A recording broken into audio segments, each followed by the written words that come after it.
Martin spent 7 days on a beach that looked almost unreal. Clear water, warm light, quiet dinners, long walks in the late afternoon. The kind of place that, for many people, would become an entire week of stories, photos, reels, captions, and carefully chosen moments. But when Martin came home, his social media still looked exactly the same. No beach photo, no sunset video, no mysterious caption, no public proof that any of it had happened. A few close people knew about the trip. Most people had no idea. And to Martin, that did not feel like a loss. In a strange way, the trip felt more his because it never became content. People like Martin exist quietly on social media. They have accounts.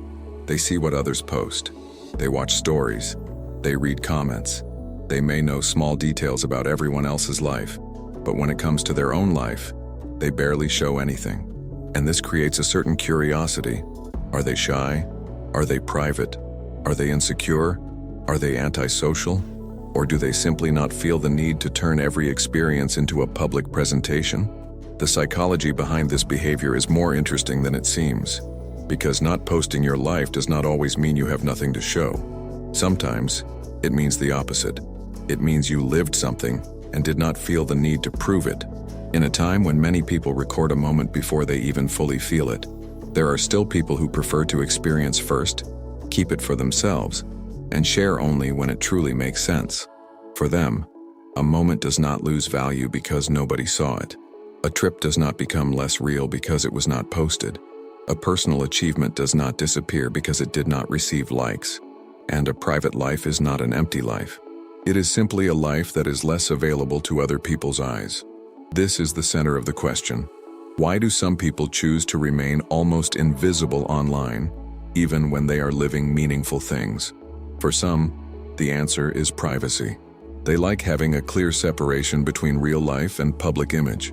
They do not want every place, relationship, change, or achievement to become material for other people to observe, question, or discuss. For them, keeping parts of life private is not secrecy, it is protection.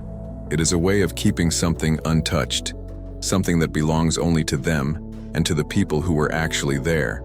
For others, not posting comes from exhaustion, the exhaustion of performance. Because on social media, it is often not enough to live something. You have to make it look right. Choose the angle. Pick the best version of the moment. Think about the caption. Imagine the reaction. Wonder who will see it. Compare it with what others are posting. A simple dinner can become a small production. A vacation can become a visual project. A happy moment can become something that needs to be edited before it is allowed to exist publicly. And some people simply do not want to live like that. They want to eat without photographing the plate, travel without building a narrative, meet someone without announcing it, change their life without turning it into a public update. There is also a deeper layer here: control over personal narrative. When someone posts a lot, they give other people pieces of their life to interpret. People observe, assume, compare, ask questions, create stories, judge silently. Even when no one says anything directly, a public image begins to form, and that image may not always feel like the truth. People who post very little often keep part of their life outside that system, not because they are hiding something, but because not everything needs to be explained. Not every moment needs an audience.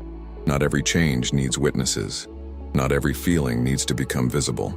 This kind of person may feel that once something is posted, it stops belonging only to them. It enters a space where other people can measure it, react to it, misunderstand it, or turn it into a version that feels smaller than the experience itself. But it is important not to romanticize this behavior too much. Not everyone who stays quiet online is emotionally free. Sometimes, silence on social media comes from peace, but sometimes it comes from fear. Fear of being judged, fear of looking ridiculous, fear of not seeming interesting enough, fear of posting and being ignored, fear of being too visible, fear of giving people something to criticize. From the outside, both people may look the same: the one who does not post because they feel free, and the one who does not post because they feel afraid. But internally, those are two very different experiences. The person who does not post from peace feels spacious. They are choosing privacy. They feel no urgency to prove anything. They can enjoy something without asking whether it looked good from the outside. But the person who does not post from fear feels restricted. They may want to share. They may want to be seen. But every possible reaction becomes too loud in their mind. So the real question is not simply, why does this person never post? The better question is, what feeling is behind the silence?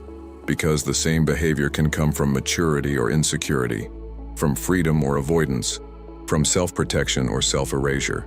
A private person may be deeply connected to life. They may have friendships, love, goals, routines, memories, and experiences that never appear online.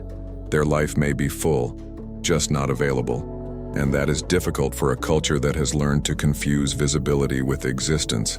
Today, if something is not posted, people often act as if it did not happen. If a relationship is not shown, people wonder if it is real. If a trip is not shared, people assume nothing special happened. If success is not announced, people may not notice it at all. But some people do not want their lives to depend on being noticed. They do not want every meaningful moment to become evidence. They do not want to constantly prove that they are happy, loved, successful, interesting, desirable, or moving forward. For them, not posting can be a way of escaping the pressure to perform a life. Because the moment you start posting everything, it can become easy to slowly ask, how does this look? Will people like this? Does this seem impressive? Does this make my life look good? And sometimes, without realizing it, a person stops choosing moments based on what they feel and starts choosing them based on how they will appear. That is what some private people avoid. Not the internet itself, not connection, not sharing, but the subtle shift where life becomes something you manage for an audience. There is a difference between sharing and making yourself constantly available. Sharing is intentional. You choose what feels meaningful to divide with others. Making yourself constantly available is different. It means your life becomes open material for observation, reaction, comparison, and interpretation. People who are more reserved often sense that difference very clearly. They may enjoy connection. They may love their friends. They may even like social media in small doses. But they do not want to turn themselves into a public project. They do not want to be followed as a storyline. They do not want every phase of their life to be watched, interpreted, or remembered by people who are not truly close to them. For someone like Martin, not posting the beach trip was not a strategy. He was not trying to look mysterious. He was not trying to prove that he was different. He simply noticed that the experience felt complete without an audience. The ocean was enough. The dinner was enough. The quiet walk was enough. The memory was enough. And maybe that is what makes this behavior psychologically interesting. In a world where showing has become almost a second part of living, some people still feel that living is enough. They are not necessarily hiding. They are not better than everyone else. They are not empty, cold ma's, or disconnected. They are simply not placing every piece of themselves into circulation. And in some cases, that choice protects something important. It protects attention. It protects intimacy. It protects identity. It protects the parts of life that feel more honest when they are not turned into content. Of course, there is no moral superiority in posting less. Some people share because they love connection, because they create, because they express themselves visually, because posting helps them remember, celebrate, or communicate. The point is not that posting is bad. The point is that silence online does not automatically mean sadness, emptiness, insecurity, or lack of life. Sometimes, silence is just a boundary. Sometimes, it is a preference. Sometimes, it is a form of peace. And sometimes, it is the quiet decision to keep a part of yourself away from the endless need to be seen.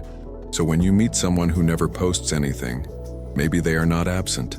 Maybe they are just not performing their presence. Maybe they are living a life that does not need constant confirmation. Maybe they have learned that some moments lose something when they are immediately turned into proof. And maybe the most interesting question is not, why do some people never post their lives? Maybe the real question is, what are they able to preserve by not turning everything into an image? Because sometimes, the life that does not appear on the feed is not a smaller life. It is simply a life that still belongs to the person living it. If this made you think about your own relationship with social media, Let me know in the comments. Do you post your life online, or do you prefer to keep most of it private? And if you enjoy videos about psychology, human behavior, identity, privacy, and the hidden patterns behind everyday choices, subscribe to the channel. Sometimes, the most interesting parts of a person's life are not the parts they post. Sometimes, they are the parts they choose to keep for themselves. Thank you for watching. I'll see you in the next video.